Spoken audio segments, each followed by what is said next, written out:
Hey, it's Big Bob on Friday, the 24th of March, 2017. And today's word, adjustments. Yes, we're going to be adjusting things today. And in the tweet at BobBob8954, I wrote that we who are willing to make adjustments will find that our walk with Jesus Christ advances significantly. I just saw this commercial, and this gal is drinking some kind of bottle of, I don't even know what it is. I'm always distracted by, and I'm not saying, and I didn't say, and there's no guarantee that, and certainly this would never happen, but it worked for me. She did a hat trick, and she won the athlete of the millennium, and she did all this stuff, but I was drinking my Goop here. So buy Goop, it's really good for you. I don't know what that commercial is, but I don't even know why I brought that commercial up, to be honest with you. I just think it's crazy. But if you want to email me, you can email me at 895-green@att.net. Of course, you're watching. Here we are, past it. No, haha. Where's the give slap when you need it? Bob's Daily Devo. I'm going to get this right. Well, after a couple years of saying the old way, I'm just like, I have to make adjustments. I've got to make an adjustment here. And no more of the... some of you wonder, why is Bob's Daily Devo not coming out and being published and sent out by email and by text in quite the same regular fashion? And that's part of what we have today in the word adjustments. I used to sit at the Casa del Green at the dining room table and just type and type. I had so much on my mind. I had so much I wanted to share, and I shared it through the avenue of typing out the Devo was really the way that it was done. I mean, I didn't have YouTube. Twitter, they can't say a whole lot on Twitter. Text messages, I used to send the entire, I would have a word count every day. I haven't done a word count in so long, you can't imagine. I'm not typing on the computer anymore. All of a sudden now, I have new family responsibilities, so I just don't have that time. I don't have the space. I don't have the physical space either. I've confined myself to a little tiny room, and there's no desk, and so if I can't do it on my iPhone 7 Plus, then it ain't happening. I mean, it's very rare for me to sit at the computer. Television, I've adjusted. I have a lot of shows I'd like to watch. I'd like to catch up with NCIS. I'd like to find out what Madam Secretary is doing. I sure would like to know what NCSLA is scoping out. But even Jane Pauley. Until next week, when you hear our trumpets. I mean, that's the most. What's happening in your neck of the woods? That was good. I love the old guy Charles. He was so good. He was like, and until I come back next week, I'll see you on the radio. It's like that was a class. That was a good line. I mean, I just think that. So you hear our trumpets next week. I think it should make an adjustment. I think Jane should say, you know what? Due to popular demand, we're no longer going to ask for you to listen for our trumpets next week. We're going to say something like, and the Lord bless you and keep you until we see you next time. Or, may joy and happiness be yours today and all this week.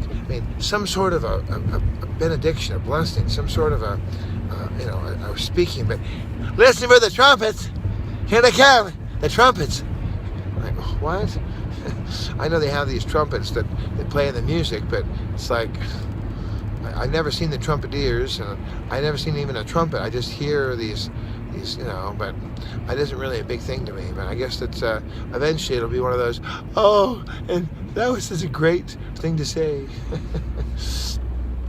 I'm being negative. My family tells me I'm negative sometimes. I think I'm so positive, but apparently I'm negative. I have to adjust. I do have to adjust on that. So I'm working on it. I'm working on it. Remember Chris Farley at SNL? Remember he was the life coach or he was I'm working on it. And you're gonna be an old car down by the railroad tracks. Trust me. And he was sweating, and he threw himself on the table. Oh, I miss Chris. He was a very funny comedian for sure, and a great human being. And I miss Gilda Radner and John Belushi and all the greats of yesteryear. Well, we have to adjust, and SNL's had to adjust. Nightly News had to adjust when the fellow was exposed for just kind of being overly excited and saying a news story that wasn't really quite right, and so it's horrible and he's a liar, and I mean, Hillary Clinton did the same thing, and I think we all sometimes we just kind of get in it. Oh yeah, and some of it's called false memory syndrome. People remember, I've told this story a dozen times, but my therapist, he blew out a window as a kid. He blamed his brother so he wouldn't get beaten up, and then for 40 years his brother believed that he hit the window. Well, it turned out that his brother never hit the window with a BB gun or a slingshot or anything else. That it was Paul that did it. Paul had broken the window. So people's memories can be off. And if your memory is off, if you do something that's not quite right, what's the right thing to do? You adjust. You change. You say, okay. So today, as we rise up and call him blessed, rise up and call him blessed. Blessed be the Lord who's going to rise us up, and we'll be blessed. 6:05's ahead. It's on my way. I adjusted today. I normally, if I'm going to Pasadena, I normally just hop on the Corona Expressway and I take it north pardon me as I slip over here. I take it north and I go to the 57, and the 57 up to the 210, and then bada bing, bada boom, I'm in. Well, today I heard on the radio, hey Charles, I think Charles Kuralt is still on the radio sometimes. I think that's true. I heard on the radio that, by the way, I should take my daily Devo more often. There was well, what I did was, to finish that story, I'm really famous if I don't finish the story. What I did was, I did the MAP program, and I found out that, well, in my heart, I thought, since I heard there was a little bit of traffic on Citrus at the 210, I thought, well, westbound, I said, well, I'm going to take the 10 to the 605. I thought, well, I better check that out. I'm going to check that out. And it turned out I was exactly right, that, yes, taking the 10 to the 605 north to the 210 would be a much better option, even though the 605 kind of goes out of my way a little bit. I'm going to go an extra couple miles, but I'll save a lot of time, and so that'll be nice.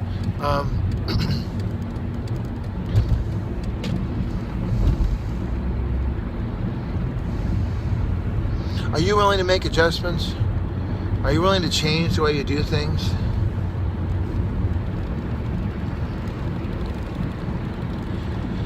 Some of us are really, really, really stuck in our ways, and it takes, what do they call it? They said, I reached my bottom. It's not looking for your wallet either. I'm looking for my bottom. No, it's talking about going so low in your life that you've lost everything. Lost your wife, your kids, your home. Sounds like me. No. You lost your wife, your kids, your home. You're on the streets. You haven't got a job, but you know. I know. I mean, when are we going to stop saying, I know, I am not a child, don't talk to me like a child? Well, the Lord said that unless you become like a child, you're not going to enter the kingdom. So, you want to say that again? Goo goo gaga? Mama? Papa? There you go. That's more like it. Become a child. become a hearer. Let me give you the update on the Casa del Green. So,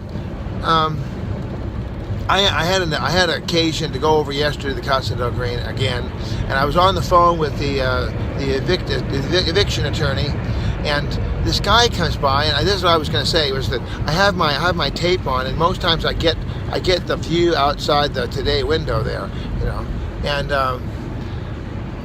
so I didn't have it on yesterday though. But if I had it on, the renter, the camper, the roommate from HELL came by, gave me an obscene gesture, and sped away. Well, I didn't know that was Mr. Camper. I didn't know that was him. But I was on the phone with my attorney. I thought, I didn't even think about it. And then I get off the ramp. I look down, and there's that same gray-clad, helmeted individual. And I thought, wow, that's kind of wild.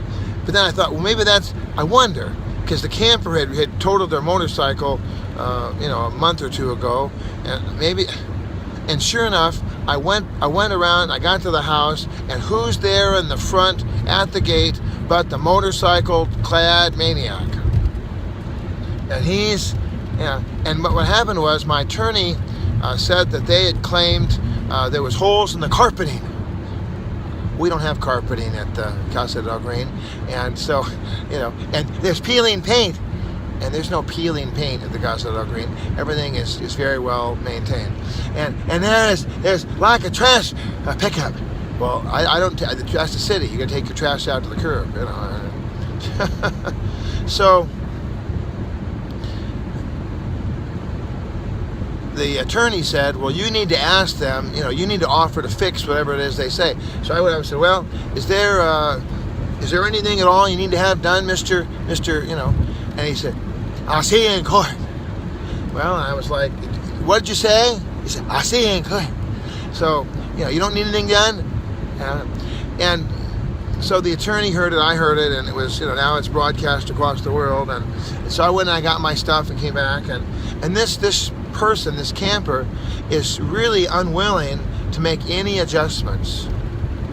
He and his friend are living as though the Casa del Green was in full operation, even though I'm hauling it away just every day, hauling more stuff away. Not even every day, really. I'm not able to get over there every day.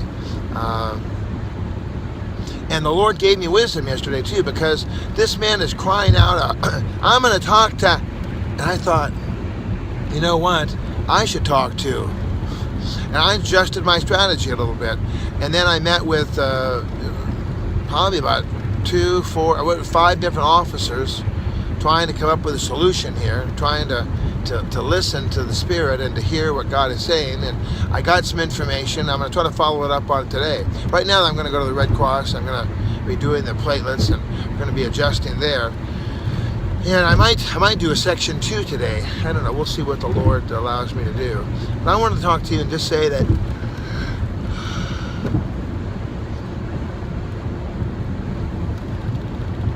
I adjust all the time. I'm always adjusting. I'm adjusting how I look at things. I'm adjusting how I live. I was in my little bed today, and I looked up and I saw the roof. I saw the roof of a house that's my next door neighbor's house. I didn't see the telephone pole. I didn't see the little red-headed woodpecker pecking away. I didn't see my beautiful plants or my Chronicles of Narnia lamp. I didn't see any of that. I mean, it's all going to change. Everything's going to be adjusted, and yet I'm trusting God for new things. I'm trusting God for new light and new hope and new resurrection in my days that are coming.